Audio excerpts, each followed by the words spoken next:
Adik-adik, kelas 5, mari kita belajar subtema 2 pembelajaran 2. Jelaskan mengenai rantai makanan, tuliskan pada tempat yang tersedia di halaman 61. Padi merupakan produsen karena dapat menghasilkan makanan sendiri.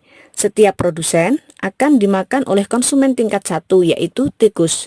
Tikus menjadi konsumen tingkat 1 karena tikus merupakan hewan omnivor yang juga memakan padi untuk memperoleh energi. Sebagai konsumen tingkat 1, tikus akan dimakan oleh konsumen tingkat 2, yaitu ular. Ular menjadi konsumen tingkat 2 karena ular merupakan hewan karnivor yang memakan tikus untuk mempertahankan hidupnya. Sebagai konsumen tingkat 2, ular akan dimakan oleh konsumen tingkat 3, yaitu burung elang. Burung elang menjadi konsumen tingkat 3 karena ular merupakan hewan karnivor yang mendapatkan energi dengan memakan ular. Sebagai konsumen tingkat 3, burung elang akan mati. Bangkai burung elang akan diurai oleh mikroorganisme seperti jamur. Jamur menjadi pengurai karena jamur berperan dalam mengurai konsumen tingkat 3 untuk berkembang biak.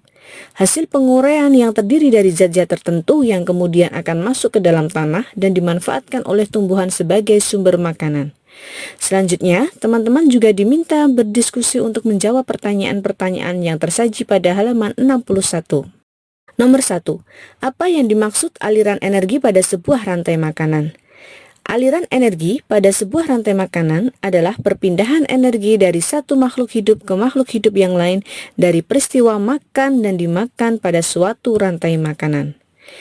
Nomor 2, adakah hubungan antara rantai makanan dengan aliran energi? Jelaskan. Ada, karena pada rantai makanan pasti terjadi peristiwa makan dan dimakan.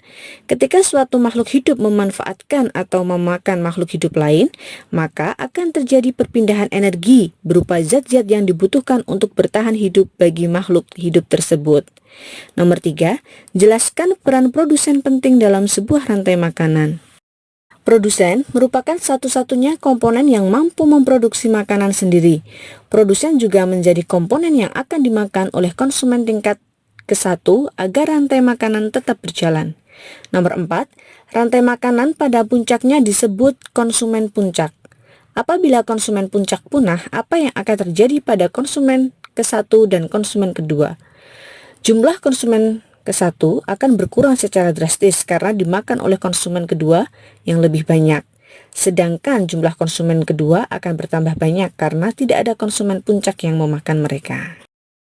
Pada halaman 62, teman-teman diminta membuat sebuah rantai makanan yang terdiri atas satu produsen, 4 tingkat konsumen, dan 1 pengurai. Teman-teman juga harus menyebutkan jenis ekosistemnya. Di halaman 63, pilihlah salah satu gambar berikut ini, buatlah sebuah karangan non-fiksi tentang rantai makanan dengan menggunakan salah satu hewan dalam gambar tersebut. Gunakan kalimatmu sendiri dengan bahasa Indonesia yang baik dan benar. Rantai makanan di laut. Rantai makanan adalah urutan peristiwa makan dan dimakan antara makhluk hidup pada suatu ekosistem. Salah satu ekosistem di bumi ini adalah laut. Kita tahu bahwa laut menjadi habitat para makhluk hidup laut, mulai dari anemon laut, ikan, gurita, cumi-cumi, kepiting, kerang, dan masih banyak lagi yang lainnya. Oleh karena itu, ekosistem laut juga tidak terlepas dari rantai makanan.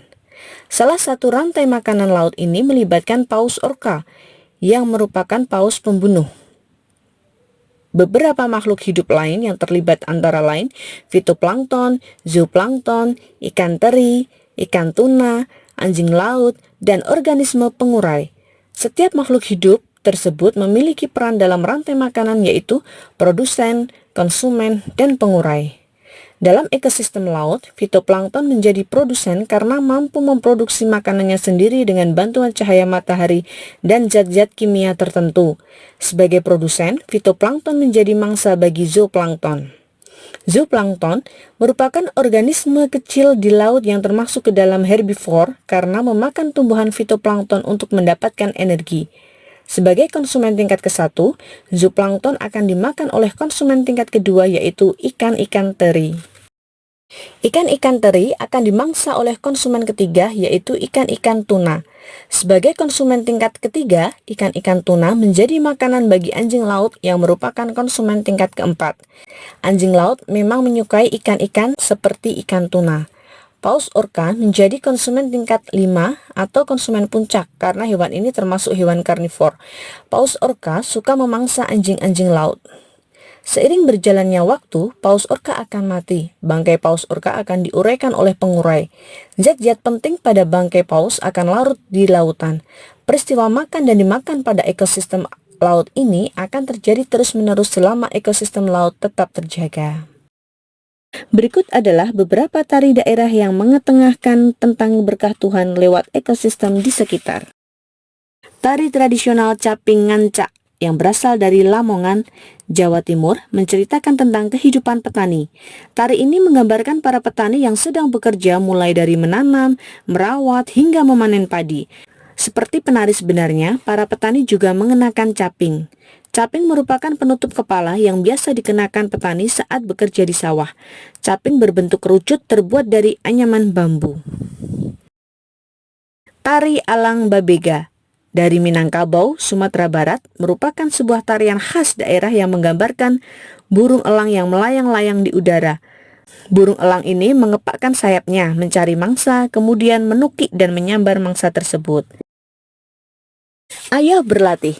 Lengkapilah tabel berikut dengan nama tarian dan properti yang digunakan. Nama tarian, tari payung, properti tari adalah payung. Tari piring, properti tarinya adalah piring.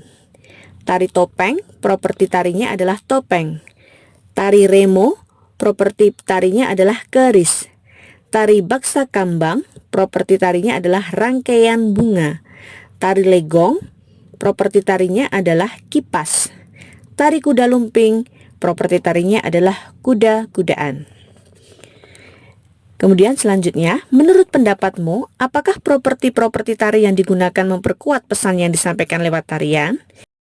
Ya, karena properti tari dapat mempertegas gerakan penari sehingga maksud cerita tari dapat ditangkap oleh penonton. Entah itu tari peperangan, tari penyambutan, atau yang lainnya. Selanjutnya, sebutkan tarian yang menggunakan lebih dari 2 properti untuk menarikan tarian tersebut. Tari serimpi, tari angguk, dan tari kancet papatai. Ayo berlatih. Nomor 1. Apakah peran produsen, konsumen, dan pengurai dalam sebuah rantai makanan? Produsen berperan sebagai makanan dan pemberi energi bagi konsumen. Konsumen berperan sebagai pemakan produsen, sedangkan pengurai berperan dalam mengurai zat-zat pada konsumen yang telah mati agar dapat masuk ke dalam tanah dan dimanfaatkan produsen sebagai makanan. Nomor 2, menurutmu, apa sajakah yang dapat mengganggu rantai makanan? Bagaimana pengaruhnya terhadap ekosistem? Adanya faktor alam, yaitu perubahan musim dan bencana alam, serta faktor manusia, yaitu kegiatan industri dan pembukaan lahan yang tidak bertanggung jawab. Hal ini juga membuat ekosistem menjadi terganggu. Yang ketiga, apakah yang dimaksud dengan properti dalam seni tari? Berikan contoh properti tari yang kamu ketahui. Properti tari adalah segala perlengkapan tari yang digunakan untuk mendukung pertunjukan tari. Contohnya adalah selendang, senjata, penutup kepala, topeng, dan lain-lain. Nah adik-adik, itu tadi pembelajaran kita kali ini, semoga bermanfaat ya.